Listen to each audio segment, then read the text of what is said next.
Bom dia a todos e todas. Como sempre dizemos, todos os domingos, sejam todos bem-vindos, todas bem-vindas. Apesar do tempo que estamos vivendo, apesar dos dias difíceis, nós, com nossos pés no chão, inspirados pela esperança que Jesus Cristo nos deu, ousamos enfrentar esse tempo assim, desta forma, né? Com os nossos corações tristes, perplexos, mas ao mesmo tempo movidos pela esperança. É o que temos, né? Não podemos fugir da realidade, não podemos negar os fatos para ficarmos bem. Também não podemos nos deixar ser sufocados pelas más notícias e perdermos toda a esperança. O desafio de ser cristãos conscientes da história, não alienados e não deprimidos, a nossa condição é esta, né? Sermos pessoas pés no chão e corações movidos pela esperança cristã. Espero em Deus que todos estejam bem, dentro do possível, né? Como estar bem num mundo caótico como esse, né? Nós não estamos bem no sentido alienígena. Nós estamos bem porque nosso Senhor prometeu estar conosco todos os dias até o fim. Então, por isso, por meio de Jesus Cristo, em Jesus Cristo, nós temos condições de manter nossos pés bem nesse tempo, nessa história, nesse chão, e ainda assim sermos, como disse o profeta Zacarias, prisioneiros da esperança. Isso envolve choro, né? Envolve chorar com os que choram, envolve alegrar-se com os que se alegram, envolve, como nos ensina o Coelet, né? Desfrutar das coisas boas que Deus continua nos dando e ainda chorar com aqueles que estão sofrendo, né? Essa semana, por exemplo, comemoramos o aniversário da Irene, né? Sozinhos aqui, isolados, confinados. Então é isso, né? Ao mesmo tempo em que choramos com aqueles que estão perdendo seus entes queridos, ao mesmo tempo em que sofremos com aqueles que estão hospitalizados, ao mesmo tempo, né, comemoramos e celebramos as alegrias da vida. E assim vivemos com esperança. E aí a gente comemora também junto com aqueles que têm seus entes devolvidos, exatamente, né, do hospital, exatamente. Né? Nos alegramos, exatamente. Assim se vive a vida cristã. Vamos então ao nosso encontro de hoje. Nós estamos numa sessão do curso chamada de História da Interpretação do Apocalipse. É uma matéria importante para a gente entender o livro de Apocalipse, para a gente não cair na ilusão de que nós temos a interpretação correta. Esse livro não nasceu na nossa mão, não foi escrito em português, não foi escrito no século XX, nem no XXI. Esse livro tem uma história milenar e nós desfrutamos da perspectiva histórica da interpretação desse livro. Eu dividi a história da interpretação em 8 períodos por minha conta e risco. Já abordamos 3 períodos na primeira aula, 2 na segunda aula, e hoje eu quero abordar mais 1 período e meio, na verdade 2 períodos, mas o segundo período, como ele está mais próximo de nós, com ele nós já chegamos ao século XX, e a história da escatologia fica mais densa, né? Mas também eu não pretendo com isso dizer que nós produzimos a escatologia mais importante, mais rica, mas apenas que, por estar próxima de nós, ela nos afeta mais diretamente do que, por exemplo, a escatologia dos pais da igreja que estão lá nos anos 300, 400 ou 500. Então, por essa razão, é que nós vamos começar hoje esse último período, aliás, o 7º período, né? Mas eu vou desdobrando esse período que vai incluir o século XVIII, XIX e XX, né? Nós vamos continuar tratando deles nas próximas aulas. Eu prometi 5 aulas desse assunto, a Irene chutou que quando eu falo 5 significam 6, né? Às vezes Mas, mais. hoje é a 3ª aula. Olha só que coisa mais interessante. Prestem atenção nisso, que não é todo mundo que vai entender, tá? Hoje é dia 11 de abril, aula 11. Vejam, meus irmãos, se vocês conseguem captar a interpretação disso. Se você considerar o que significa o número 11, se você olhar na Bíblia, todos os livros que têm o capítulo 11, especialmente o capítulo 11 de Apocalipse, que fala sobre a pregação do Evangelho eterno pelo anjo e onde João come o livro, veja como Deus preparou essa coincidência de eu estar dando a aula 11 no dia 11 de abril. Captou? Captou? Não. Não, Você deve por ter favor, pensado, não meu capte. Deus, o que aconteceu com o Eliseu essa semana? Meus irmãos... É que você leu muita teoria da conspiração. Eu apenas dei um exemplo de como pode se fazer escatologia por meio de artifícios, coincidências, curiosidades que não querem dizer nada. O número da aula de hoje não quer dizer absolutamente nada, a não ser que ela vem depois da 10 e antes da 12. E o fato de hoje ser 11 de abril também não significa absolutamente nada. Mas para muita gente significa. Né? Pois é. Não, claro. E os capítulos 11 da Bíblia também não significam absolutamente nada, né? Até porque essa divisão é aleatória, é moderna, né? A divisão em versículos é da época da Reforma. Isso tem a ver com a facilidade de manuseio dos textos, os números da Bíblia não são sagrados, os títulos também não são. Então, agora que nós limpamos o terreno, nós podemos começar com o pé no chão. a voltar. Vocês estavam subindo, né? Pô, Eliseu falando no número 11 e tal, você já sentiu assim uma certa nuvenzinha, né? Uma nuvem assim envolvendo, né? Mas, uma espiritualidade. Uma espiritualidade, assim, né? Bom, voltamos então ao pé no chão. Hoje eu quero falar de 2 períodos. O primeiro período, que é o 6º, na verdade não vou nem usar o primeiro dos 2 de hoje, mas dentro da nossa divisão é o 6º período, é o período imediatamente posterior à Reforma. E eu estabeleci aqui como parâmetros, assim, meramente, não tem um evento inicial, nem exatamente um evento final.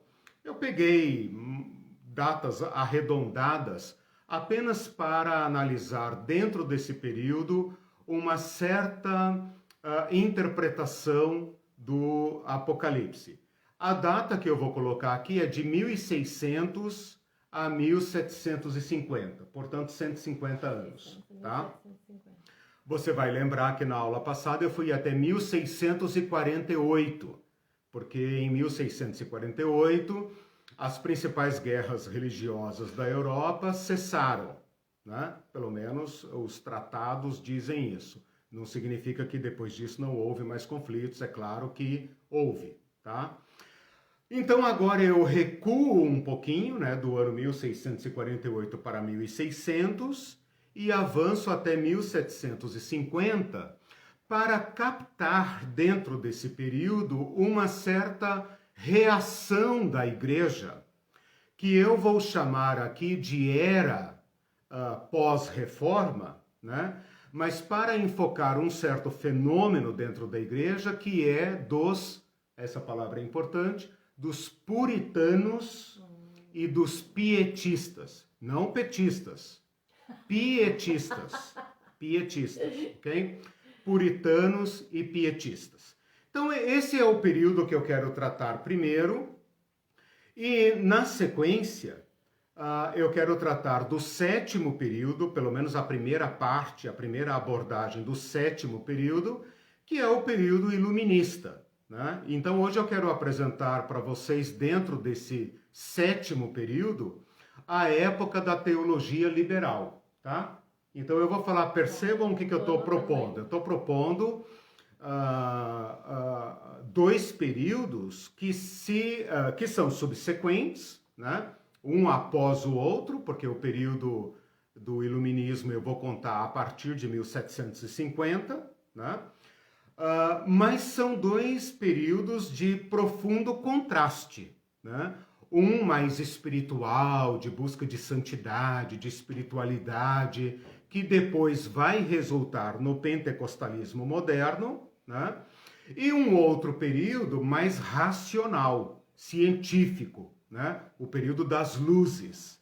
Então é disso que nós queremos tratar hoje, não propriamente da história desses períodos, mas da história da interpretação do Apocalipse nesses períodos. Tá? O pessoal está se refazendo, que eles ficaram assustados. A Patrícia Pereira acabou de chegar e falou, nossa, fiquei assustada agora. Você sabe que... Será que eu estou no canal certo? Você sabe que na próxima aula, talvez, eu vou tratar uma coisa parecida com essa, de alguém que cometeu um erro assim, né? E depois reconheceu o erro e voltou atrás, mas outras pessoas pegaram esse erro dele, levaram a sério e deram continuidade. Nossa, né? Não vou dizer agora quem foi para não gerar nenhuma distração. A Neiva colocou 11 mais 11 forma uma grade, logo fui aprisionada. Olha só. Uma coisa que antes de você continuar, a gente está muito alegre porque a semana passada uma amiga muito querida que acompanha as aulas não estava conosco. Ah, sim, estava internada. Ela estava, ela não tinha sido internada, mas na terça ela foi internada. E daí ela saiu do hospital e hoje ela está conosco, é a Edilamar. Oi, um beijo para você. Beijo, Edilamar. Muito um prazer ter você. Tá? Muito cupuaçu, como é que chama as outras?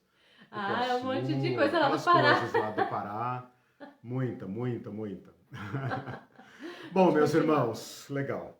É isso, alegrias e tristezas, né, conforme os pés no chão, né, nos permitem experimentar. Bom, vamos então ao período que eu estou chamando do puritanismo e do pietismo, tá? Eu estou fazendo um recorte aqui do ano 1600 ao 1750. Como eu tenho feito em todos os períodos, eu vou dar um breve fundo histórico. Eu não vou contar a história, mas eu quero dar um breve fundo histórico apenas para a gente contextualizar, tá? Esse é um período marcado pela Revolução Científica, pelo nascimento da ciência moderna. Então é um período em que viveram Copérnico, Francis Bacon, Galileu Galilei, Isaac Newton, Descartes, René Descartes, né? E aí você já consegue pensar um pouco na transição, né, daquele período fortemente dominado pela Igreja Católica em todas as áreas, em todas as esferas. Era a igreja que se pronunciava de forma autorizada sobre ciência, sobre o céu, sobre a terra, sobre economia, sobre tudo, sobre política, sobre guerras. E esses primeiros revolucionários da ciência que começam a sinalizar um novo modo de pensar, né? A Reforma Protestante se encaixa dentro desse período histórico e eles representam uma revolução no pensamento. Até hoje se fala, quando se quer dizer de uma forte mudança, se fala uma revolução copernicana, ou seja, mudou completamente.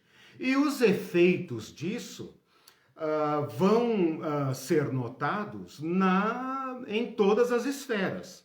e claramente, inclusive, né, na Reforma Protestante, que por causa do embate teológico com a Igreja Católica, no pretexto de fundamentar suas razões teológicas e fazer frente à teologia católica, à contra-reforma, né? Precisou, então, levar a teologia a uma racionalidade, né? Então, esse período é muito marcado por teólogos protestantes e por, como é que eu poderia dizer, por polêmicas acentuadas de teologia, de filosofia, entre protestantes e católicos e também entre protestantes e protestantes. O que a igreja começa a perceber? Eu digo a igreja não necessariamente, os cristãos começam a perceber. Os cristãos começam a perceber uma certa exaustão, um certo desencanto, uma certa decepção, tanto com a Igreja Católica, que agora é considerada corrupta, o Papa é considerado o anticristo, Roma é considerada a Babilônia, então aquela superestrutura que dava uma certa segurança ao homem medieval, à sociedade medieval, começa agora a esfarelar. Por outro lado, os protestantes não oferecem no lugar do catolicismo uma segurança como se fazia necessária. Então, os protestantes também estão muito ocupados em debates teológicos, inclusive entre si, por exemplo, discutindo consubstanciação, transubstanciação, né? Então, fortes questões teológicas, a questão do batismo de criança, a questão do batismo de adulto, brigas políticas entre protestantes de uma orientação e de outra orientação, os revolucionários protestantes, aqueles anabatistas que eu falei muito rapidamente na aula passada, provocando rebeliões, revoluções, pressões, e além de tudo isso, as guerras religiosas produzindo as suas vítimas, produzindo pobreza e tudo isso, né? Basta citar aqui, só para você sentir um pouco do clima, né? A Guerra Civil Inglesa, em cujo contexto se dá a famosa Assembleia de Westminster, que inclui na sua história um golpe de Estado que termina com a morte do rei inglês, né? Então, a reforma ela tem que ser contada também nesse contexto de profundo conflito, de profunda desordem, entre aspas, né? Desordem de uma sociedade que estava acostumada a ouvir a palavra do Papa e sem muita contestação. Porque se houvesse contestação, você poderia estar se condenando à morte, como muitos desalinhados foram martirizados, né? Perseguidos, mortos e tal.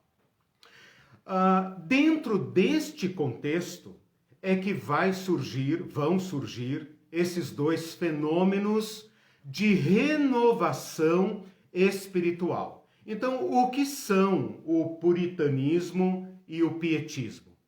Movimentos de exaustão, de pessimismo em relação às igrejas reformadas, porque eles nascem em território reformado, né? Um nasce na Inglaterra, o outro na Alemanha. O puritanismo é inglês, calvinista, anglicano, inglês, e o pietismo é luterano, alemão. Dois movimentos de renovação, né? Como vai ser depois o pentecostalismo, mas de ênfase na vida piedosa, na santidade, na conversão, na religião interior, na fé pessoal. Então, ao invés de ficar discutindo teologia, discutindo se Cristo está no pão, não está no pão, essa coisa errada toda que ninguém se entende, O que conta para esses irmãos agora é uma vida piedosa, é santidade, é uma vida interior, maior ênfase na oração. A escatologia vai se deslocar para a escatologia individual, pessoal. Não interessa mais tanto esses debates intermináveis sobre escatologia, mas a questão é se eu estou salvo e como eu posso fazer para ser aprovado diante de Deus.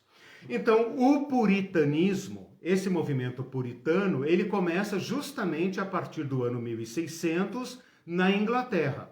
E ele é tão forte que ele chega a assumir o governo da Inglaterra através de um personagem muito famoso, que é o Oliver Cromwell, que dirige a Inglaterra durante um período aí. Ele é um personagem extremamente importante, né? Mas pelo quase uma década, ele é um personagem super importante que está envolvida nessa revolução, não apenas contra o governo, mas contra a igreja formal da Inglaterra. Eles não querem essa igreja corrompida, ligada a governo.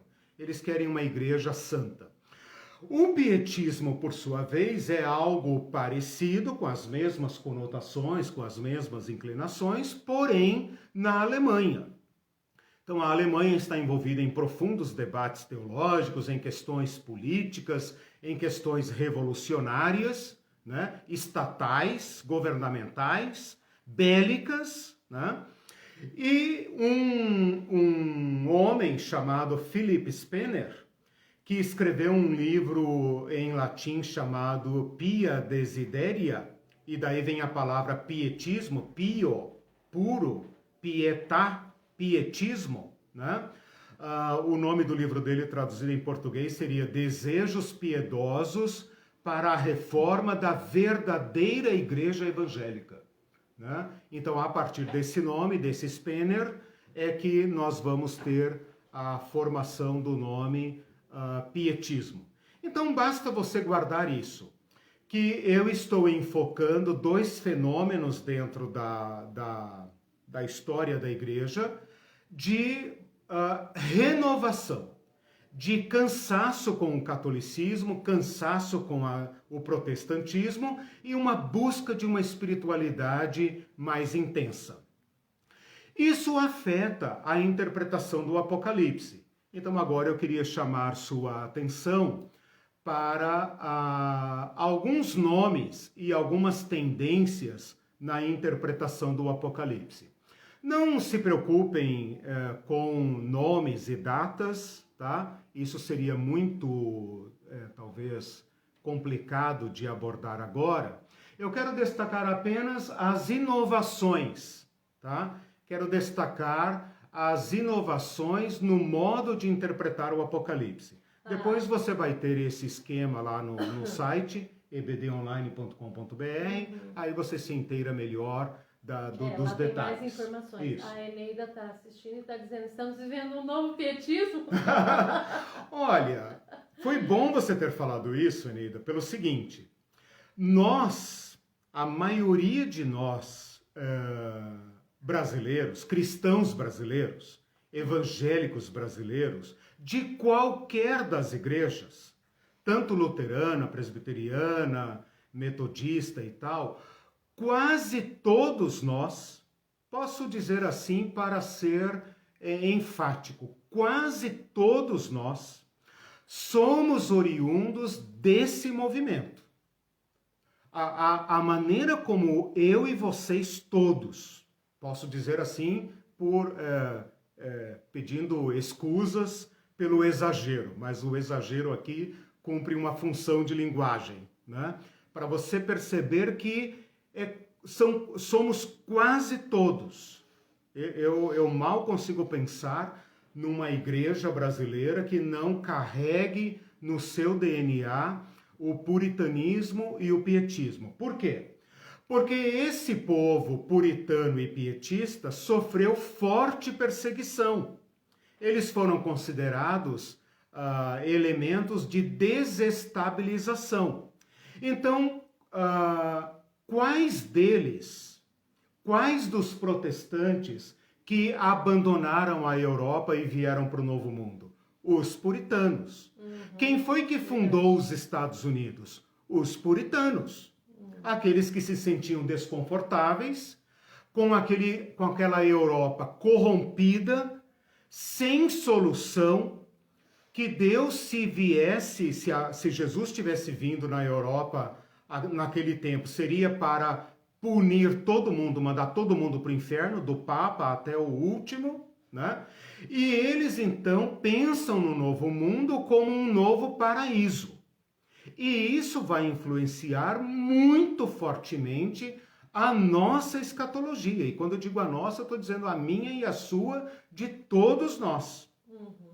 Então, todos nós brasileiros, agora eu já abandonei o quase, né? Já falei, todos nós brasileiros somos frutos dessa inspiração puritana e pietista, né?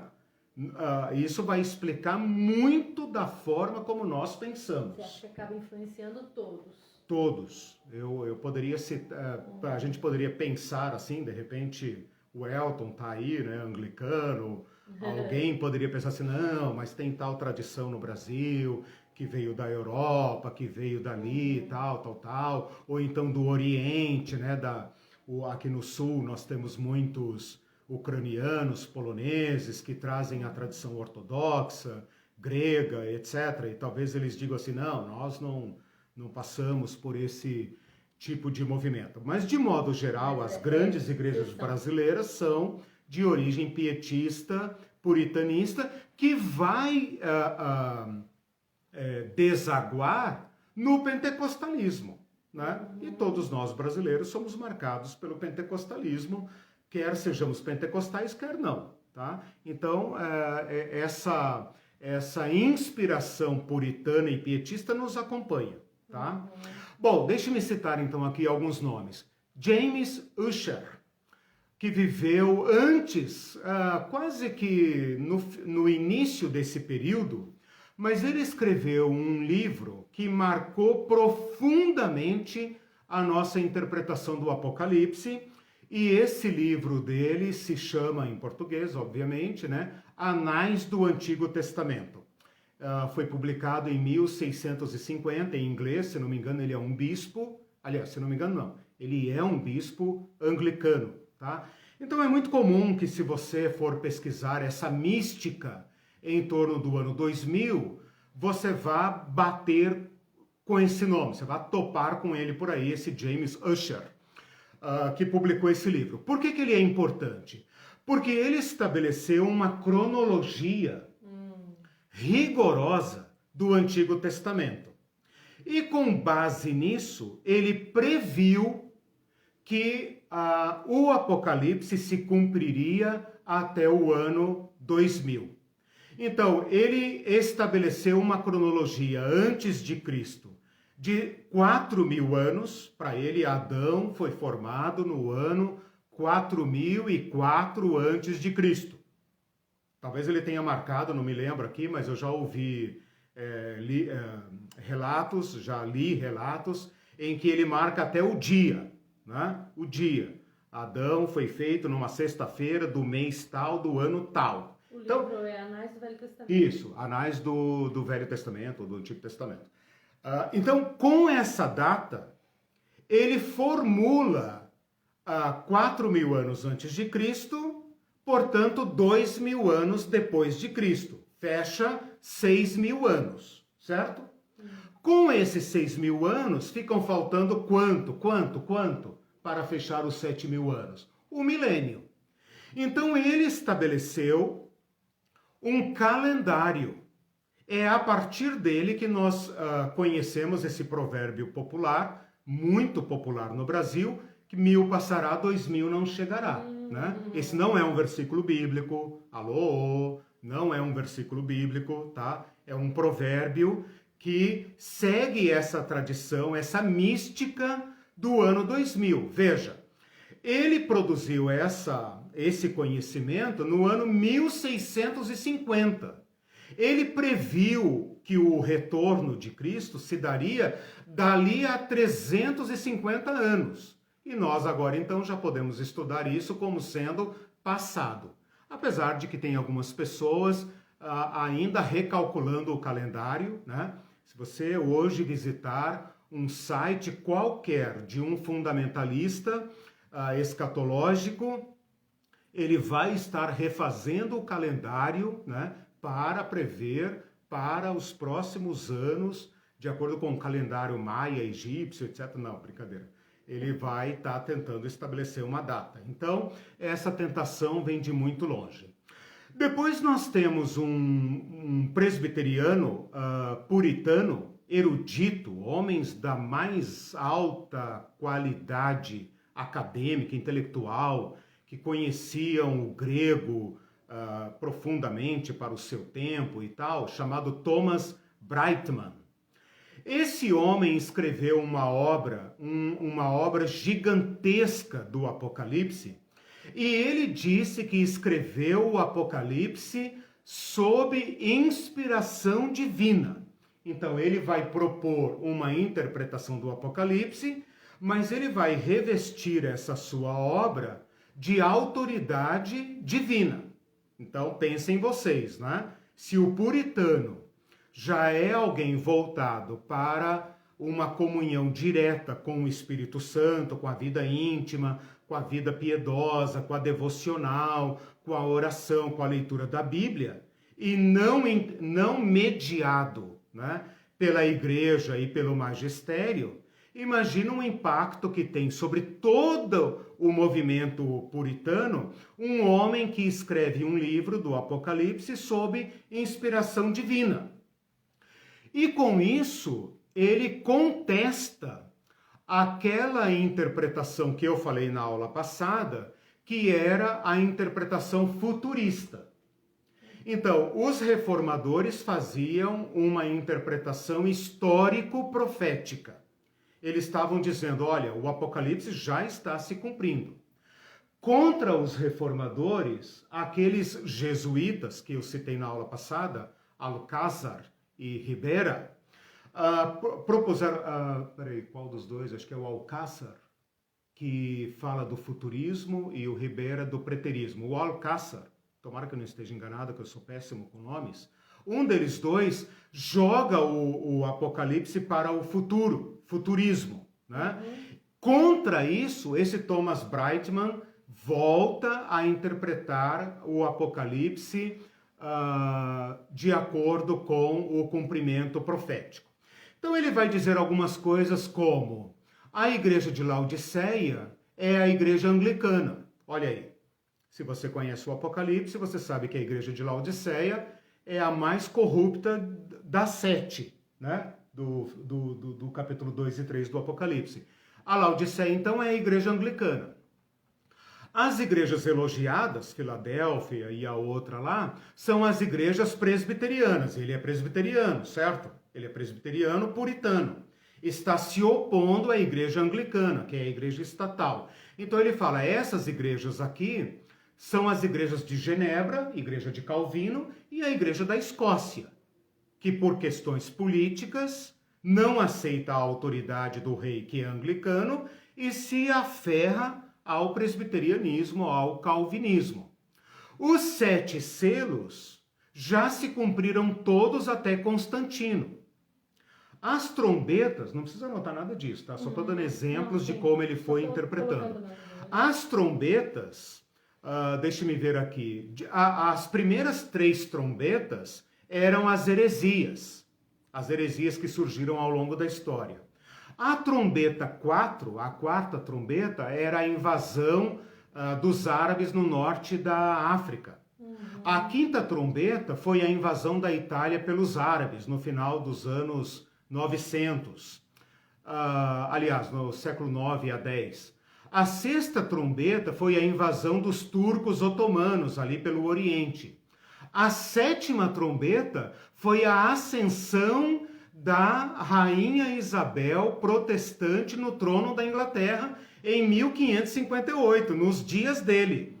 Porque a Inglaterra depois do Henrique VIII, ficou ali oscilando entre reis católicos e protestantes. Então, a vinda dessa Isabel protestante foi considerada por ele como sendo a sétima trombeta. As bestas do Apocalipse eram as duas fases do papado. Então, eu falei para vocês, todo protestante vai considerar o Papa como sendo o anticristo. As sete taças do Apocalipse eram julgamentos divinos contra o papado por meio do governo inglês. Os judeus se converteriam ao evangelho. Então, se você se pergunta por que os brasileiros hoje têm esse fascínio pelos judeus, isso é muito antigo, né? Eles começam a conceber um papel especial para os judeus nessa época.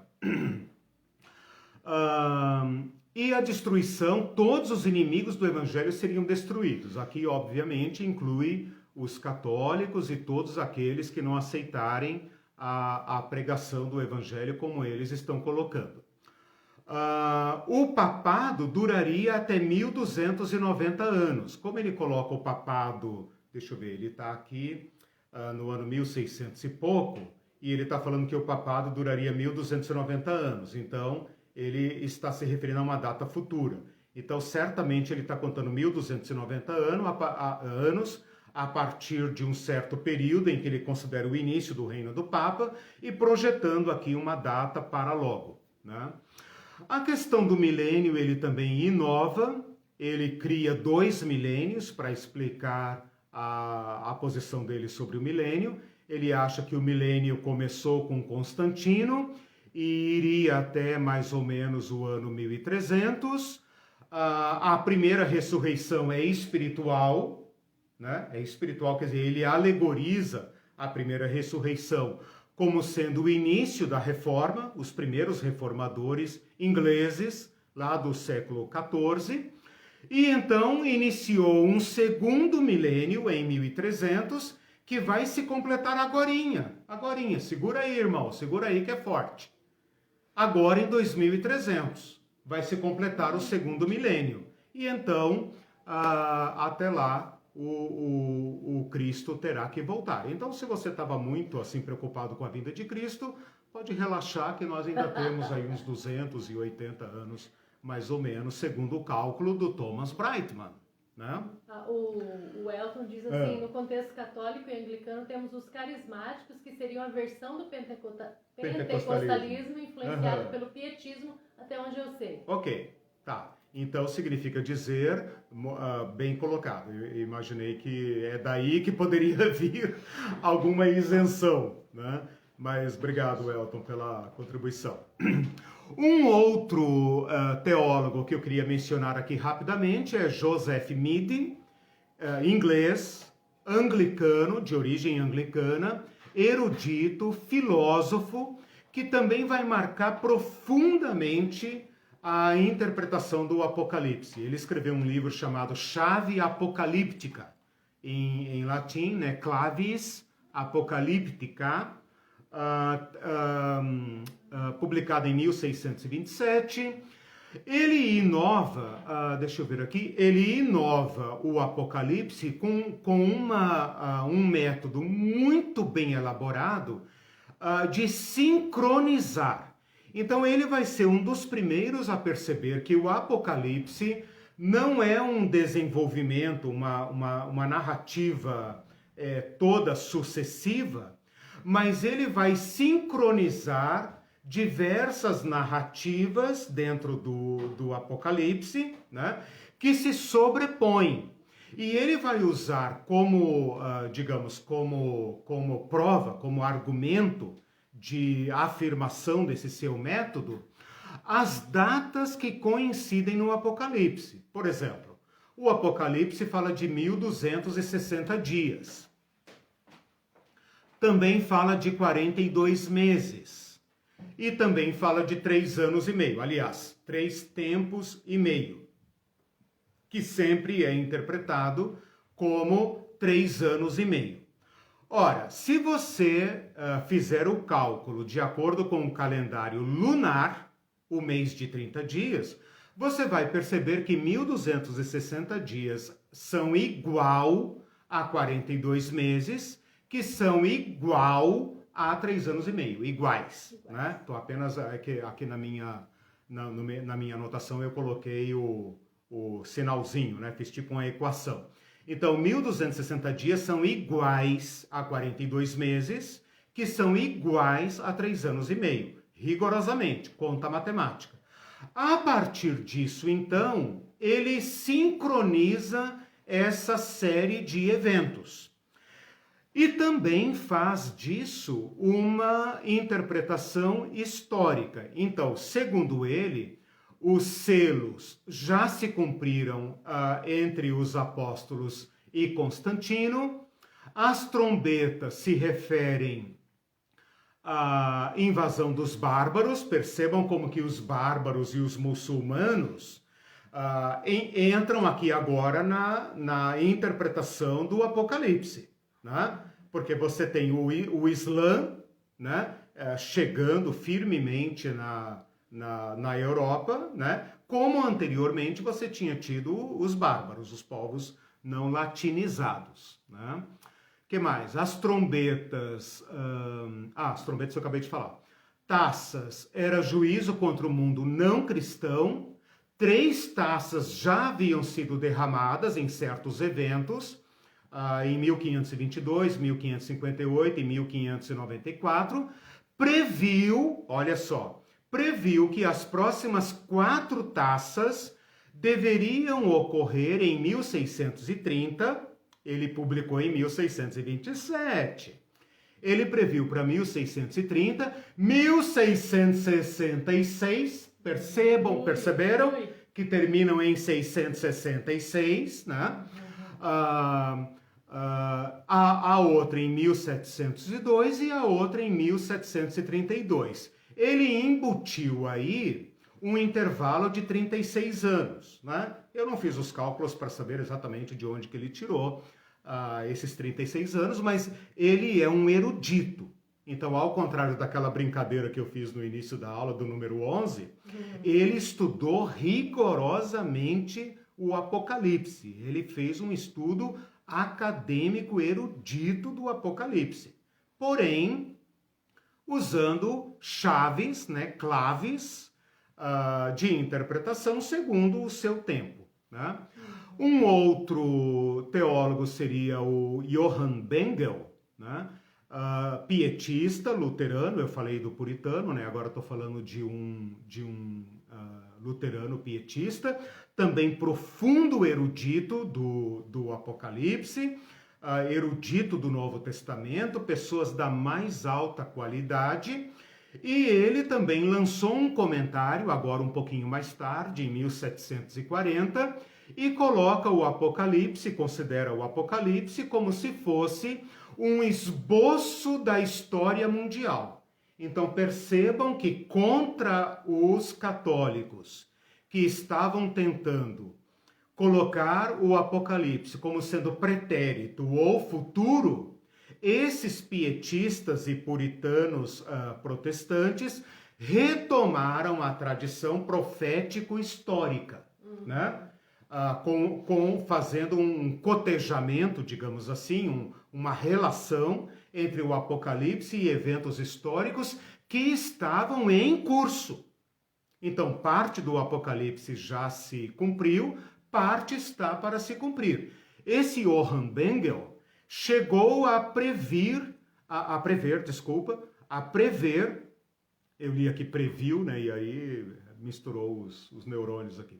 Chegou a prever o início do milênio para 1836, ele escreveu em 1740, né? Então ele previu o Apocalipse para dali a menos de 100 anos, né? 94 anos, 96 anos, né?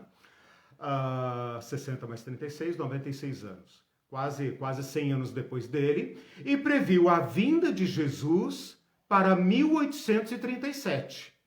Por sua influência, olha só como as coisas funcionavam. Milhares de alemães se mudaram para o leste, para uma certa região do leste, Eu não consegui identificar muito bem no mapa, porque a Alemanha, nessa época, ainda não era unificada, então os nomes aqui são difíceis de rastrear, mas quem sabe um luterano aí, né, depois nos diga.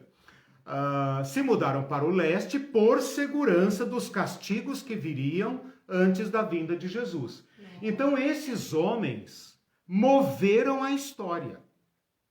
Esses homens, como a Eneida perguntou aquela hora, né? Esses pietistas e puritanos são aqueles cristãos que se sentiram excluídos do Estado protestante ou católico, né, ou anglicano, e eles é que viram na migração para o Novo Mundo uma saída. Toda essa movimentação tem uma coloração escatológica.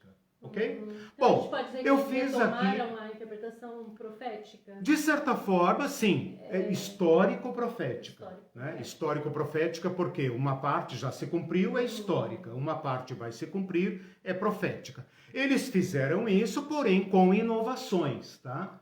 Então, por que eu estou citando o nome deles aqui? Eles não apenas retomaram o Joaquim de Fiore, por exemplo, e outros.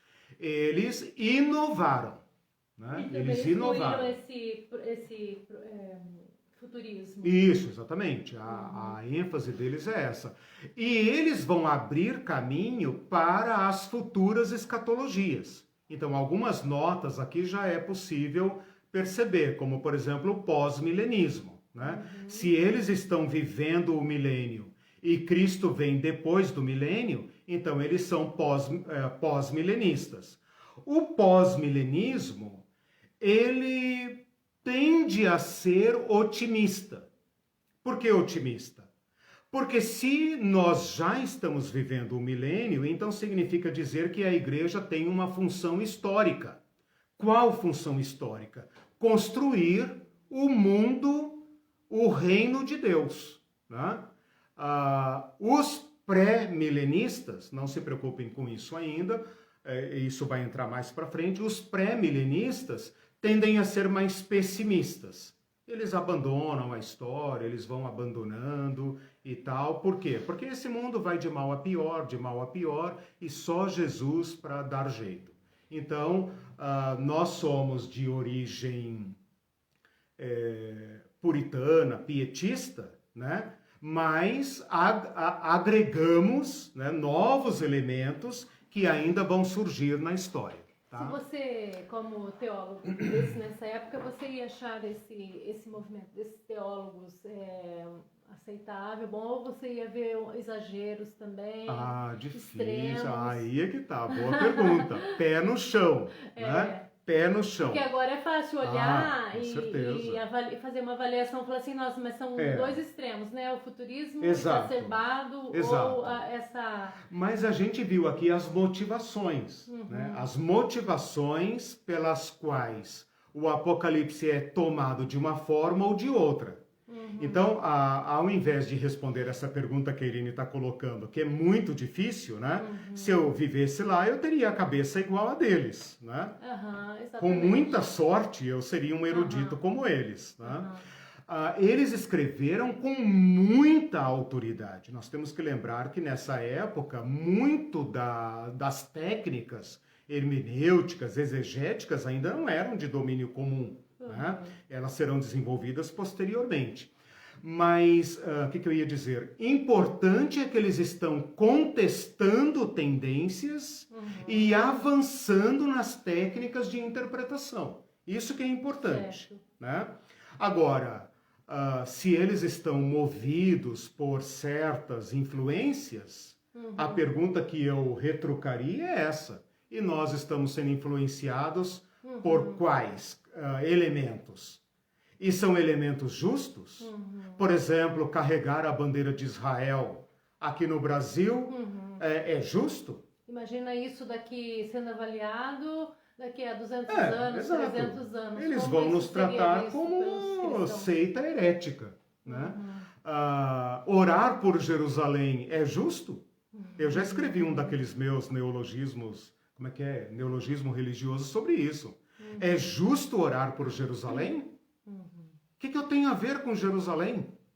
Eu vivo numa cidade, aqui numa região metropolitana, com 2 milhões de pessoas, com altíssimos índices de drogadição, de criminalidade e agora de pandemia, né? Estamos em colapso aqui na cidade social, né?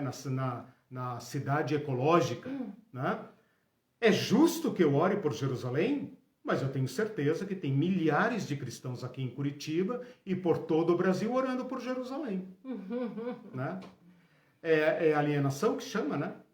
E lá todo mundo já está vacinado. Todo mundo já está vacinado, etc. Né? Exatamente, eles estão orando por Jerusalém. Então, assim, é uma coisa triste. Né? Eu tiro o meu chapéu aqui para esses teólogos que pelo menos eram eruditos de alto nível e não estavam falando aqui porque não sabe ler o Salmo. Quando o salmista fala em ore pela paz de Jerusalém, ele está falando ore pela paz da sua cidade. Ah, tu não vive em Jerusalém? Então ora pela paz da tua cidade. O Jeremias fala, orem pela paz da cidade, orem por Babilônia, para que vocês tenham paz lá. Vocês vão ter que plantar lá, vão ter que se casar lá, vão ter que negociar lá. Orem pela paz da sua cidade. E os idiotas, desculpem, né? Idiotas etimologicamente. Né? Etimologicamente, não é nenhum xingamento, por favor. É, né? Porque idiota... Idiota é aquele cara que ele só pensa completamente alienado, exatamente. Exatamente. O alienado é o perfeito idiota no sentido etimológico, tá? Não estou fazendo aqui nenhum xingamento. Mas os caras estão orando por uma cidade que está, sei lá, 4.000 quilômetros daqui, né? Ora, por causa de um versículo. Os cristãos palestinos e judeus que se entendam e que orem pela paz da cidade deles. Vamos colocar o pé no chão, por favor, né? Colocar o pé na areia lá da Palestina, né? E eu vou orar pela minha Curitiba celestial, para que venha a nova Curitiba dos céus. É isso que eu espero. E você espere aí a sua Guarulhos do céu, Salvador do céu, BH do céu. BH do céu. Espere, ore pela sua cidade, bote os pés no chão, seja sinal do reino de Deus onde você vive. Né? Essa é a mensagem que esses puritanos nos dariam. Né? Faça do seu lugar um paraíso. É isso que eles vieram fazer na América. Né? O que eles vieram fazer na América? Um paraíso. Eles encararam a América como se fosse um novo paraíso. Aqui nós poderemos construir uma civilização justa, equânime, livre. E eles tentaram. Né? Os Estados Unidos têm seus erros e tal, mas têm suas virtudes. Eles foram inspirados por conceitos revolucionários. Aqui nos Estados Unidos da América nasceu a primeira república secular. Né, os primeiros ideais de liberdade. A Declaração de Independência dos Estados Unidos é anterior à Revolução Francesa. A igualdade, fraternidade, como é que é? Igualdade, fraternidade, liberdade. Né? Igualité, fraternité e sei lá o quê. Antes de você continuar, o Jorge Antônio disse, concordo plenamente contigo, pastor e professor Eliseu. Eu queria lembrar ao pessoal para curtir o vídeo, porque tem 19 curtições e 37 pessoas assistindo. Né? Por favor. E tem mais um detalhe. Dave, que é a nossa compartilhadora oficial, né, que compartilha muito, foi barrada pelo Facebook. Ai, meu Deus de compartilhar. do céu. Então, a compartilhadora que a gente compartilhava mais foi barrada, não sei porquê. Aprontou alguma. Não, ela estava compartilhando e daí o Facebook mandou uma mensagem. Então, gente, nos ajudem, nós só contamos com esse compartilhamento orgânico. O inimigo está furioso. Não temos dinheiro para divulgar, então vocês são nossos divulgadores. Exatamente.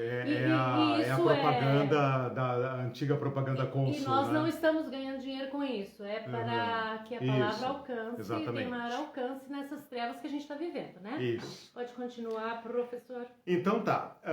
Isso aí. Curta, compartilhe e lembrem-se de que nós temos um canal agora no YouTube, também chamado Teologia Pé no Chão, né? E e a lição daqui a pouco estará lá, então, por favor, se inscreva, compartilhe e tal, para que haja maior divulgação. Tem uns comentários aqui. Oremos pela nossa Curitiba Celestial, o Jorge Antônio e o Elton. Curitiba tem a imagem de um paraíso na terra, diz o hino da nossa cidade. Se tem imagem do paraíso, é anterior a Jerusalém. Desculpe, não é assim. Ele não resistiu. E o William compartilhado. Aí a Neiva falou que não aprontou nada. Ai, ai. Os irmãos fiquem em espírito de oração, viu? Porque o negócio tá pegando. O inimigo tá furioso. Bom, gente, eu vou entrar então agora muito rapidamente nesse segundo período. Eu vou apenas pontuá-lo, tá? Pontuá-lo, porque ele será aprofundado mais para frente, tá? Ele é muito rico e eu vou apenas iniciá-lo, vou pontuar aqui algumas coisas e mais para frente então eu retorno, porque os teólogos desse período eles inovam algumas questões que vão repercutir no século XX, tá? Então, esse período que nós vamos entrar agora, eu vou chamar de era liberal, ou era iluminista, ou era da teologia liberal, e eu vou pegar, então, esse é o 7º período, tá? Eu vou pegar de 1750, que é a data onde eu terminei o período dos puritanos e pietistas, tá? 1750, e vou até 1910, olha aí, já entrei no século XX. Vou até 1910 para abarcar o pentecostalismo, tá? Então, esse é um período, 1750 a 1910, que eu vou ter que gastar esta aula e a próxima, com certeza, só nesse período aqui, indo e vindo e buscando algumas linhas de interpretação.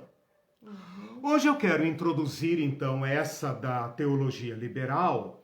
A teologia liberal deve ser entendida dentro de um contexto, do contexto iluminista. Então, antes de falar aqui do Apocalipse, permita-me dar novamente, como eu fiz no período anterior, um pequeno fundo histórico. Apenas pontuar algumas questões para você sentir o clima, né? Para você sentir o clima. Então, segura aí, ó. Segura aí que lá vai. Vou liberar aqui uma palavra. Né? O fundo histórico político, dentro desse período nós temos a Revolução Americana, que é a Declaração de Independência. Se você tiver curiosidade, depois você leia, né? A Revolução Americana, anterior à Revolução Francesa, tá? Ela vai sendo interpretada como o fim dos 4 impérios profetizados por Daniel e o início do 5º império. Havia forte influência aqui de correntes escatológicas extravagantes que se chamavam o 5º império, né? Então, muitos pastores, pregadores americanos vão considerar os Estados Unidos como sendo esse 5º império, aquele que vai trazer o reino de Deus, né? Guerras coloniais, por exemplo, as guerras de independência dos Estados Unidos contra a França, por exemplo, grande parte dos Estados Unidos, especialmente a parte norte e a parte oeste, foram compradas dos franceses, né? Corresponde ao Quebec do Canadá, que é francês, né? Mas grande parte ali, Louisiana, todo aquele centro dos Estados Unidos foi comprado ou tomado à força dos franceses. E uma grande parte do sul dos Estados Unidos, do lado oriental e sul, né, tipo Flórida, etc., parte sul dos Estados Unidos, foi tomada dos espanhóis ou dos mexicanos, né? E essas guerras eram interpretadas como guerra do povo de Deus contra o povo do anticristo. Por quê? Porque a França era majoritariamente católica e os espanhóis eram católicos. Como o Papa era o anticristo, então essas guerras nos Estados Unidos especialmente, foram interpretados por esses teólogos, por esses cristãos puritanos, presbiterianos e migrantes da Europa, né, como sendo guerras de Deus, guerras do povo de Deus. Né? Nesse período aqui se inclui a Guerra de Secessão, né, de 1861 a 65, né, que é berço de um fortíssimo sentimento escatológico. Né? A Eneida, aquela hora, falou da nossa influência puritana. Agora eu vou voltar nisso na próxima aula.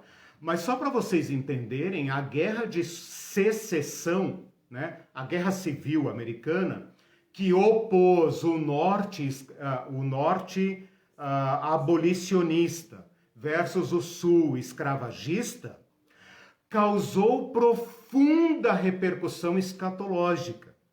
E foi o sul que se tornou o berço das missões norte-americanas que vieram para a América Latina e que se tornou também o berço do pentecostalismo.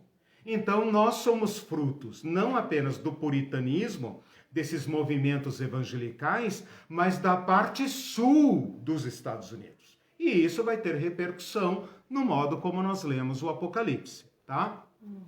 Bom, preciso falar aqui da Revolução Francesa, liberdade, igualdade e fraternidade, né? Liberté, égalité, fraternité, 1789. Preciso falar aqui de Napoleão, que provocou uma profunda revolução, uma profunda transformação na geopolítica europeia, né? E que também vai receber influência escatológica, né? O Napoleão que monta no seu cavalo branco, né? O Apocalipse também fala do cavaleiro do cavalo branco, então é óbvio que Napoleão vai receber interpretações apocalípticas. O Sacro Império Romano, que era o braço político do Vaticano, né? A grande aliança que durou 1000 anos na Europa, né? Que deu sustentação mútua à Europa e à Igreja, se esfacela completamente com Napoleão. Então a Europa sofre uma turbulência terrível, né? De transformações sociais. O Papa vai perder completamente as suas propriedades, vai ser exilado no Vaticano, né? No final do século XIX, ocorre a unificação italiana. Então o Papa conhece o seu encolhimento máximo, até o ponto de ficar preso na Praça do Vaticano, né? Os revolucionários italianos só não tomaram o Vaticano por respeito, né? Mas se quisessem ter passado a régua no Vaticano e tudo mais, teriam feito sem nenhuma chance de defesa para a Igreja Católica. A Revolução Industrial, né? A tecnologia, né? Há uma profunda transformação filosófica e cultural. Basta citar aqui Adam Smith, Darwin, presta atenção, Darwin, Origem das Espécies, Karl Marx, Freud, né? Rousseau, Kant, Hegel e Nietzsche, no final desse período que eu peguei. Esses nomes, claro, eu não tô aqui precisando entrar neles, na história deles, na contribuição deles, mas apenas para você sentir o que foi o século XVIII e XIX. Para a gente entender a repercussão disso na igreja, na interpretação do Apocalipse. Então, o que vai acontecer com a Bíblia toda e com o Apocalipse é a adoção de um novo método de interpretação. Qual método? Histórico crítico. Então, se antes nós tínhamos um método histórico profético, agora nós temos um método histórico crítico, ou criticismo histórico. Esse método vai repercutir completamente no modo de ler e interpretar a Bíblia até hoje, tá? Até hoje se lê a Bíblia com este método ou contra este método. Mas ele tem que ser entendido no seu contexto, né? Nós não vivemos mais no século XIX, nós vivemos no século XXI. Então é justo que nós leiamos a Bíblia a partir dos nossos pés e onde os nossos pés pisam. Acredito que eles também gostariam que nós fizéssemos assim. Esse método rejeita completamente o método alegórico, rejeita também o método histórico-profético e trata a Bíblia como um livro cultural. Um livro preso, ou como é que eu poderia dizer?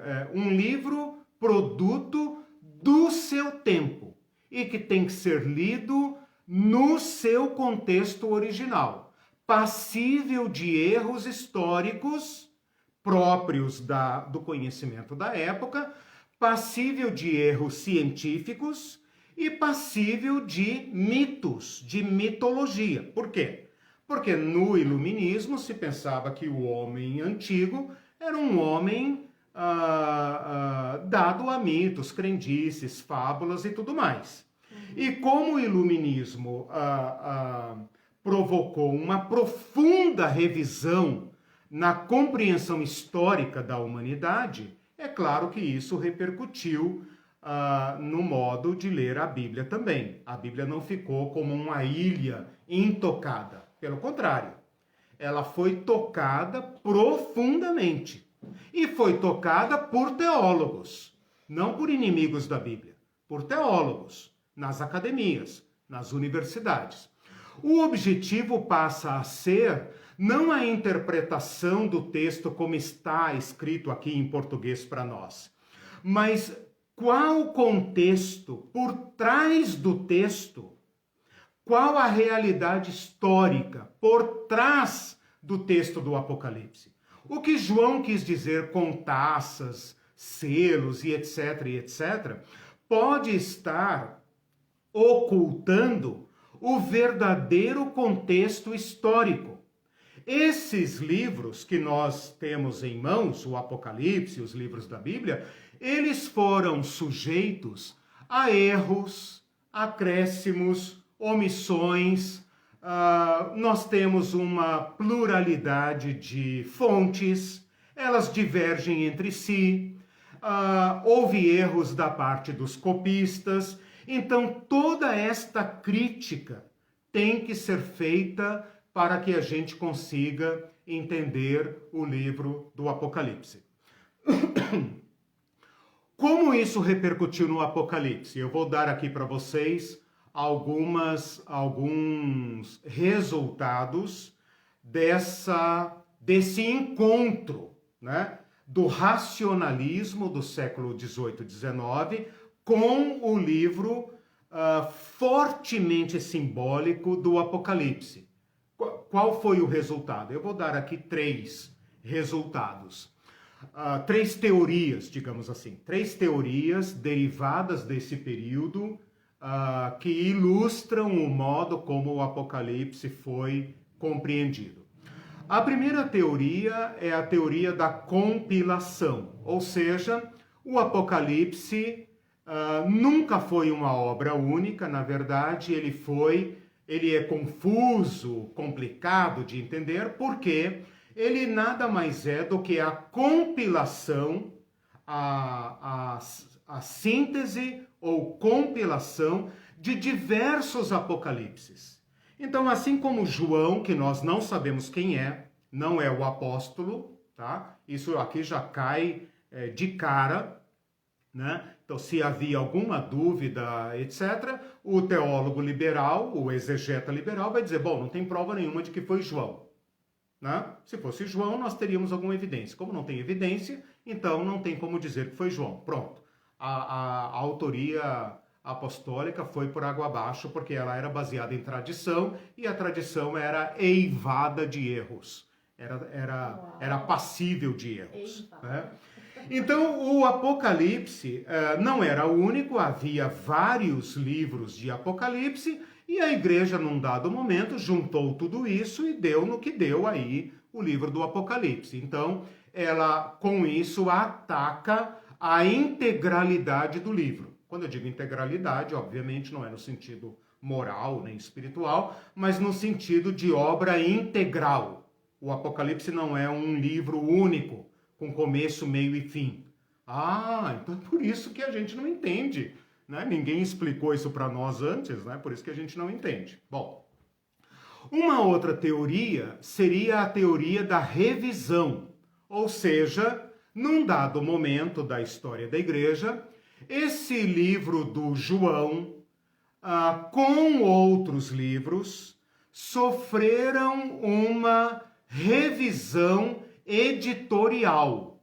Então, alguém compôs esse livro, é a teoria da composição, né? Esse livro foi composto, ele foi redigido por um autor, vamos chamar de editor, para não confundir com autor, né?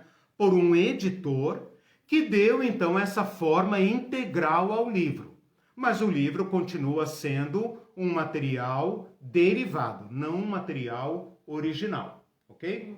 Então, por que isso? Porque o livro, o exegeta liberal, ele vai olhar o livro e ele vai ver assim, bom, mas isso aqui não tem conexão com a sequência. Aqui você tem um tipo de redação, aqui você tem outro tipo. Aqui parece que é o anjo que está falando, aqui parece que é outro que está falando. Então, isso não pode ser do mesmo autor, né? Então, primeiro a teoria da compilação, agora a teoria da revisão. E por último, né, pelo menos do que eu trouxe aqui, teoria dos fragmentos, né? Que seria bem parecida com as anteriores, né? Mas apenas para distinguir, o livro teria sido composto a partir de diversos fragmentos originais. Então, a primeira fala de compilação de apocalipses inteiros, a segunda fala de uma revisão que deu uma forma final ao livro, e essa terceira teoria fala de fragmentos. Então, a igreja não tinha posse de apocalipses inteiros, como fala a primeira teoria, que é a compilação, mas ela tinha em mãos apenas fragmentos. E desses fragmentos, eles uniram, né, e fizeram, então, essa junção, e o livro, então, tem essa forma que tem aí, tá? Há uma preocupação da parte dos teólogos liberais de demitologizar o Apocalipse. Daí você fica pensando, meu Deus do céu, se demitologizar o Apocalipse, o que sobra? Sobra só eu, João, e tchau, irmãos, né? Porque o que vai sobrar do Apocalipse sem mitologia? Então eles vão fazer aqui uma análise rigorosa do livro para tentar, enfim, chegar à seguinte conclusão. O povo do Apocalipse, ou seja, os cristãos do primeiro século, os cristãos das igrejas da Ásia, na qual esse tal João, o presbítero, era parte, certo? Representa uma esperança da igreja cristã. Uma esperança inspirada por Jesus Cristo. Porque Jesus Cristo também achava que o reino de Deus iria se manifestar nos seus dias. Ele falou isso. Alguns do que aqui estão não morrerão sem ver a chegada do reino de Deus. Então não me venha com papo furado. Jesus Cristo, coitadinho, morreu crendo que o reino de Deus iria se manifestar nos seus dias. A igreja tomou esta esperança do Cristo, esse Cristo mártir, que deu sua vida por um ideal e não deixou essa esperança morrer. Ela retomou essa esperança e pensou na vinda do reino de Deus nos seus dias. E então você vai captar no Novo Testamento esperanças da iminência do reino de Deus. Sim. Por exemplo, quando Jesus fala, não passará essa geração até que tudo aconteça, não foi Jesus que disse aquilo. Foi a igreja primitiva que, ao escrever o evangelho, coloca na boca de Jesus a esperança que ela tem. A esperança que ela tem. Aquela não é uma ipsa verba, ou seja, gastei o latinório aqui, né? Todo o meu latim foi por água abaixo agora. Na academia se fala palavras mesmas de Jesus Cristo, as próprias palavras de Jesus Cristo. Mas assim como a igreja produziu o evangelho, ela às vezes coloca na boca de Jesus aquilo que ela mesma crê, que Jesus teria dito, ou disse, ou sei lá, parece que disse. Mas de qualquer maneira, a nossa unidade com Cristo, o Cristo em nós continua dizendo isso. E nós vivemos em Cristo. Qual Cristo? O Cristo mártir. Não o Cristo ressuscitado, necessariamente. Porque a ressurreição, ora, como que o iluminismo vai lidar com ressurreição? Você tá, só para deixar claro, isso não é você que está dizendo. Eu estou você dizendo a teologia liberal como... Para quem chegou, explicar, senão as pessoas vão entender Tá. que vocês eu estou afirmando como a teologia liberal pensa o Apocalipse, tá? Ok. Então, o que eu estava dizendo? Esta igreja, então, também fracassou. E o Apocalipse é fruto desse fracasso. Então, o Evangelho representa a esperança de um Cristo que era bem intencionado, um homem importante, etc, etc. Tudo aquilo que se fala de Jesus aí na sociedade, um bom homem e tal, um Buda, um homem bom, né? Mas que cometeu um erro. E um erro fatal. Morreu, né? Então, para alguns teólogos liberais, é claro que eu não posso falar de teologia liberal no sentido monolítico, como se houvesse uma voz monocórdica, caramba, uma voz mono, né? Falando uma única voz, mas pelo contrário, a teologia liberal é cada um com a sua pesquisa, né? Então, alguns teólogos liberais vão chegar à conclusão de que a esperança escatológica, a vinda do Filho do Homem, era central na vida de Jesus Cristo. E que ele, de fato, morreu por isso. Morreu por isso. E a igreja primitiva que produziu o Novo Testamento, o único testamento que nós conhecemos, né? Quem produziu o Novo Testamento? A igreja. Jesus não escreveu o Evangelho, né? O Evangelho tem a tradição de Jesus. Bom, esta igreja também sustentou a esperança, porém ela também errou. E o Apocalipse é o documento dessa esperança fracassada. Bom, o que fazemos então? Para que serve o Apocalipse? Para que serve Jesus Cristo? Jesus Cristo serve como parâmetro ético, moral dos cristãos. Jesus Cristo serve para que nós adotemos, para que nós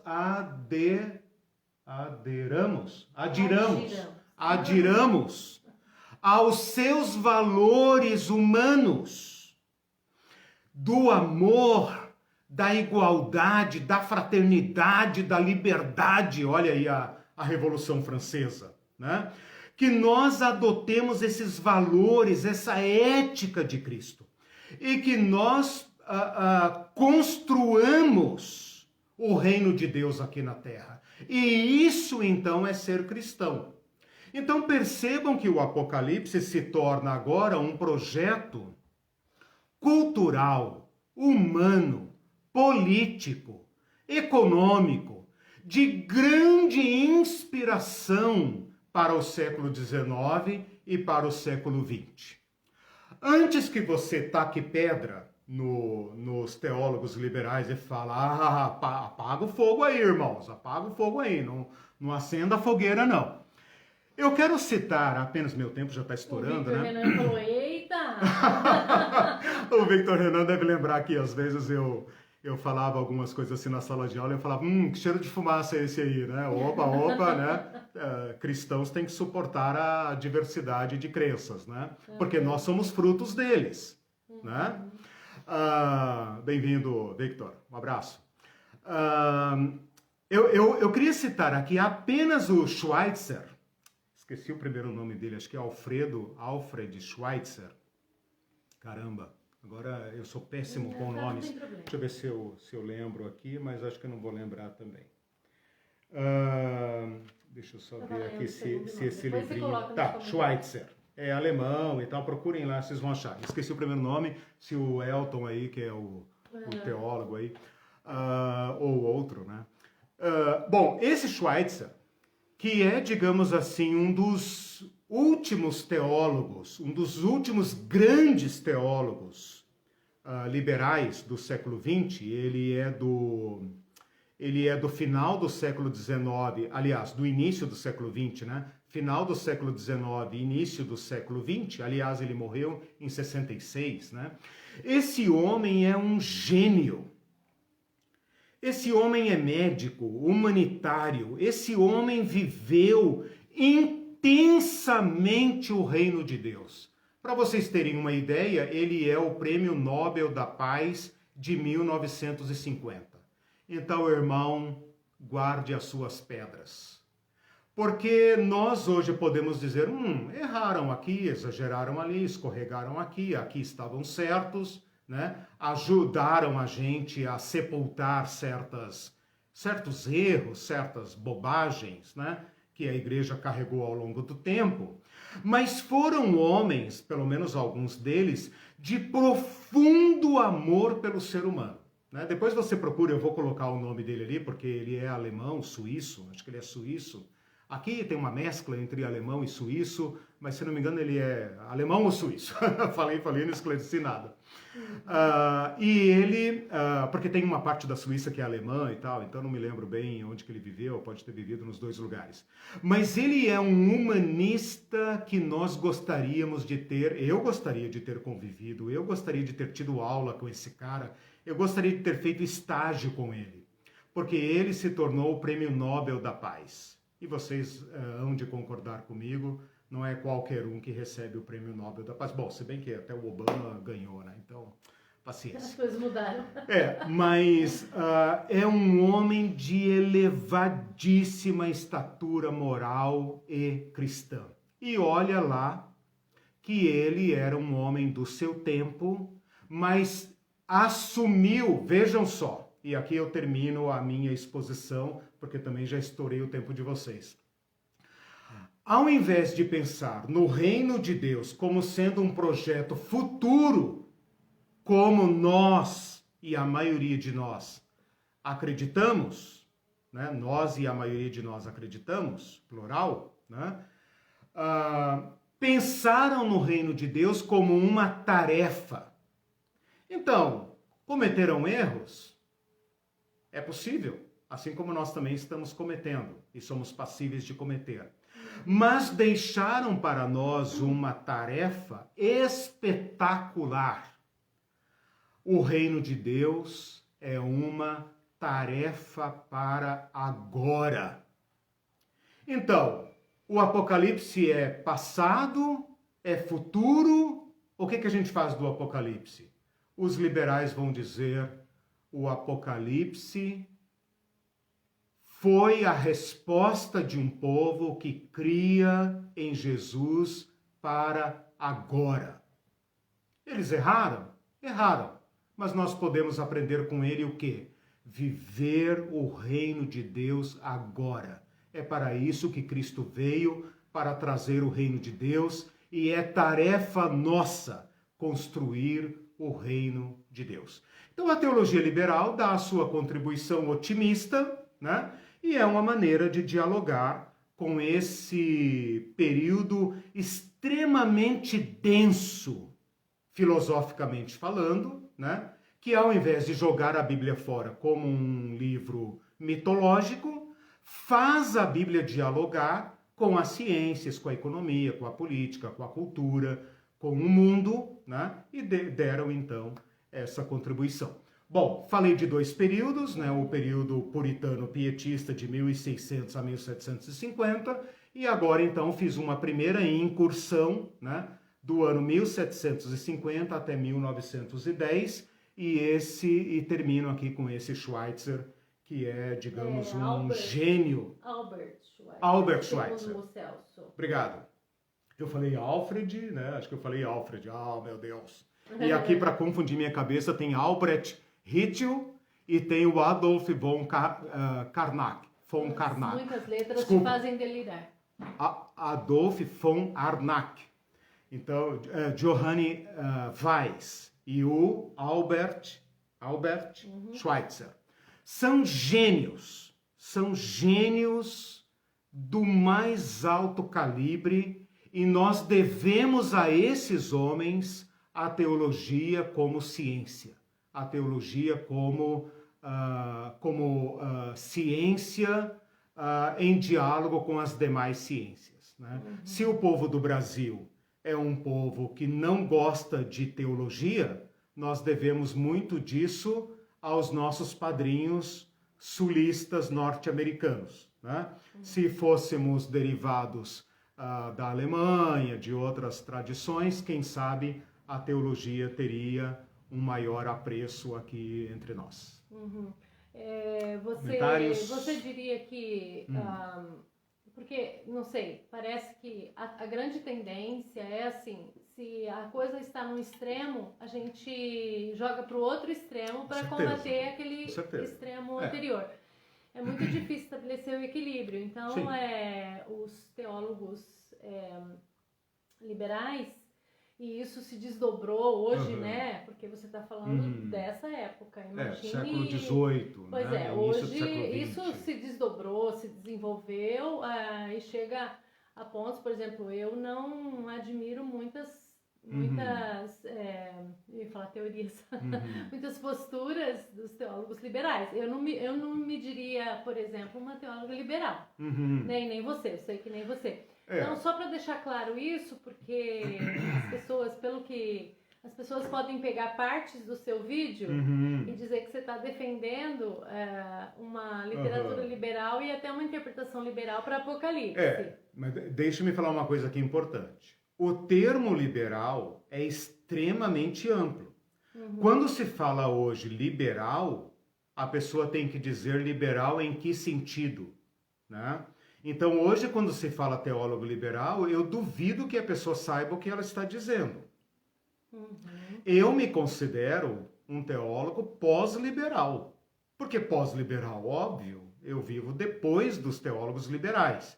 Então, o que eu sempre dizia para os meus alunos, e está aí o Victor Renan, que não vai me deixar mentir, é o seguinte: nós não podemos hoje, é impossível, voltarmos ao tempo anterior à teologia liberal, fingir que ela não existe e recuperarmos a inocência.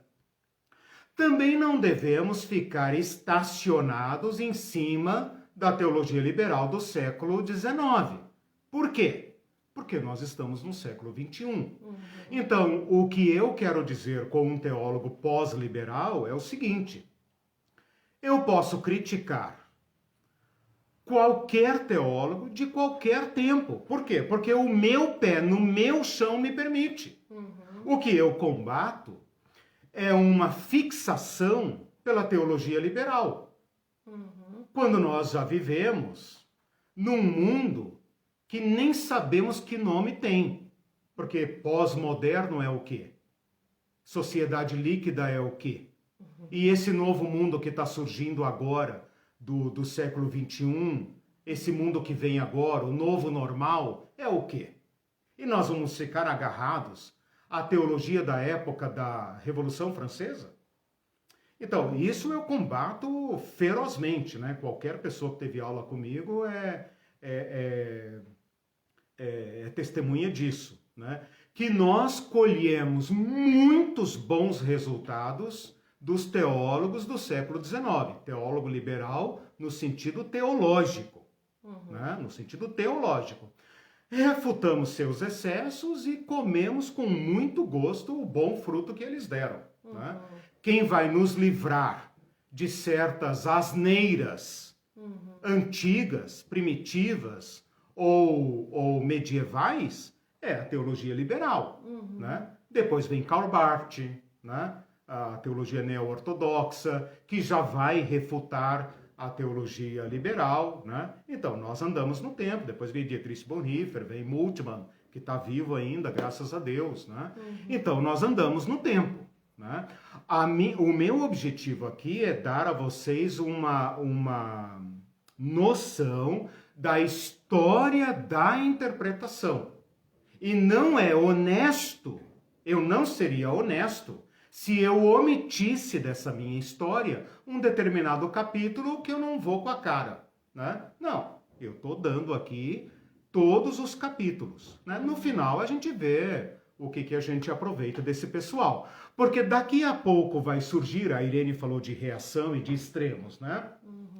Essa onda liberal é a parteira do fundamentalismo, do qual todos nós somos filhos, menos o Elton. Que aí entra naquilo que eu falei. Todos nós somos filhos do fundamentalismo pentecostal norte-americano. Né? Que é a mesma coisa, para combater o liberalismo, vamos pro fundamentalismo. Exatamente, fundamentalismo. Então, por que as igrejas... é o que a gente está vivendo hoje. Exato. Nós estamos vivendo o subterrâneo do fundamentalismo.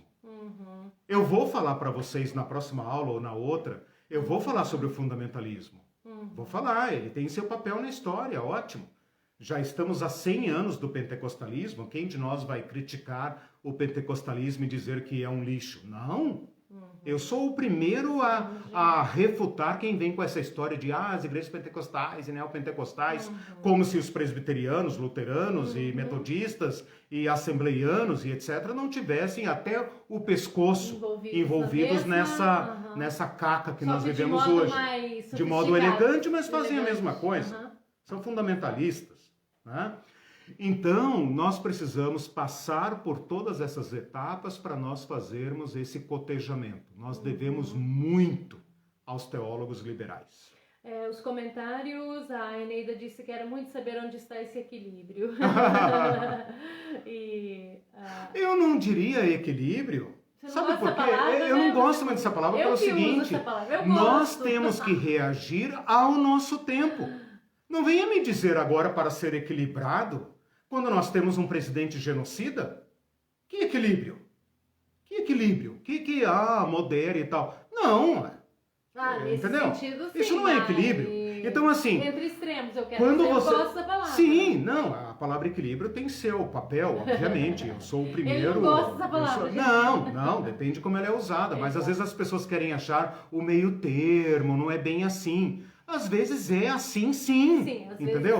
Para enfrentar esse lixo escatológico que carrega a bandeira de Israel, desculpem, olha a minha indignação, né? Esse lixo escatológico que carrega a bandeira de Israel nas igrejas, a gente vai ter que ser contundente, não tem meio termo.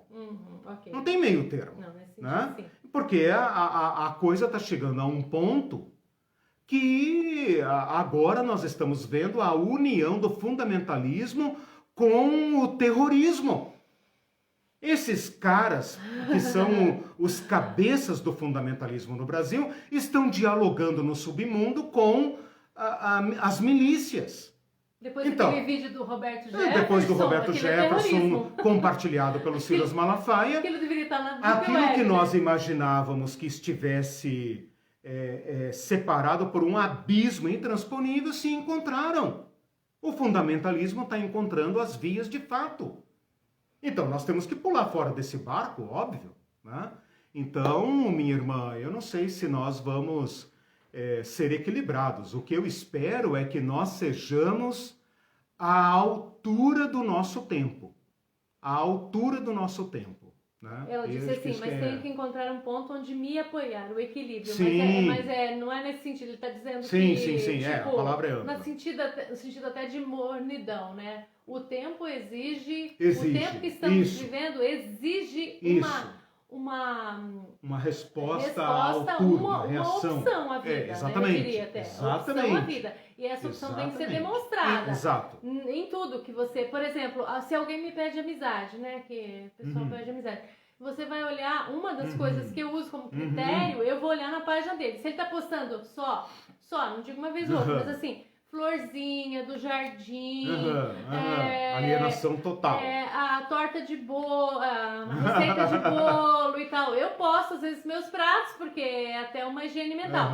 Mas eu sou combativa, eu mostro a minha opção. Se essa pessoa nunca mostra no momento em que tem mais de 4.000 mortes ao dia, eu não quero. Essa pessoa não tem nada para me oferecer. Eu não aceito amizade. Então, assim, é um isso critério. É equilíbrio, né? Não é equilíbrio. Exatamente. Então, nesse isso sentido, eu errei. O Elton deu risada e disse, não estou livre não, já fui carismático só um tempinho. Foi-se, acorda e habita agora. Habita e acorda. Habita e acorda, meu Deus do céu, já está na hora de parar mesmo. O William Montagil, fantástico. Legal, obrigado, William. A Judite que disse, foi o que eu tenho visto de outros autores. Cada geração teve seu apocalipse na esperança da vinda. Isso. Não significa que algumas coisas não são. Né? Vamos entrar, né? Vamos entrar. O pessoal que está assistindo tem que entender que a gente não está interpretando apocalipse. Sim, estamos contando a história. Mostrando os diversos pontos. E a Judite mesmo disse assim, esse vídeo não pode ser retirado do contexto, suas falas acompanham as diversas fases dessa interpretação. Claro, você falou que alguém poderia... Isso. E o Celso, a igreja retomou a esperança do Cristo, uma esperança deturpada pela instituição igreja terrena, mas no sentido de hegemonia para pôr em cadeias do imobilismo muitos fiéis. Uma parte do que você disse quanto à esperança está descrita em Os Irmãos Karamazov de Dostoiévski. Eu já li, mas faz muito tempo, Celso, não me lembro mais. Bacana. Depois se você puder me dar a referência, que eu fiquei interessado. E o Victor falou, pesada essa perspectiva do liberalismo, né? Então, acho que é isso, basicamente, os comentários. Agradecemos a presença de todos. O Jorge Antônio disse, parabéns pela explanação da aula. Um abraço. Edilmar, excelente aula. Eneida, meia aula. Eu agradeço, gente, porque eu vou dizer para vocês que, e parabenizá-los também, né, porque não é fácil ouvir uma aula de história assim, né, virtualmente, sem os recursos audiovisuais e tal, não é muito fácil, né, um monte de dados, nomes, datas, e eu agradeço também a atenção com que vocês seguem o curso. E a Elisane, esse eu tenho que ler, eu concordo com a Irene. Muito obrigada, Elisane. Nem sempre a gente concorda aqui, né, também. Claro. A Doraci disse, Jesus teve só 12 amigos, um traiu. É o problema do 11 que a gente falou hoje, olha aí. Olha só. Meu Deus. Então, é isso, gente. Um bom domingo a todos. Agradecemos a presença de todos. Legal. Próxima aula a gente entra aqui nessa questão... Isso aí já é o início da teologia do domínio, né? Não, ainda não. É que você citou algumas... Sim. A Irene chamou a atenção, vou deixar pendurado aqui para as próximas aulas, a questão do destino manifesto e da... Teologia do domínio. Eu vou falar sobre isso. Vai ser bem interessante. Na próxima aula, eu vou pegar justamente esse século XIX norte-americano, né, principalmente norte-americano, que se tornou uma usina de escatologia, para mostrar as inovações que vêm dali. Né, e aí a gente vai mostrar o início desse processo aí do destino manifesto e da teologia do domínio. Vai ser ótimo. Que é praticado sobre o Brasil. Isso. Último comentário, a Tatiana disse assim, a humildade, peraí que eu perdi aqui. A humildade, a Tatiana Javala, a humildade acadêmica é a melhor coisa desse curso. Legal. Verdade. E a Regina falou, maravilhosa aula e para mim é muito edificante. Como é bom ouvir e aprender. Legal. Gente, um grande abraço para vocês, tenham uma boa semana, vamos continuar orando, torcendo e cuidando muito. Tchau, gente. Tchau, Beijo Deus abençoe, a todos. Boa semana.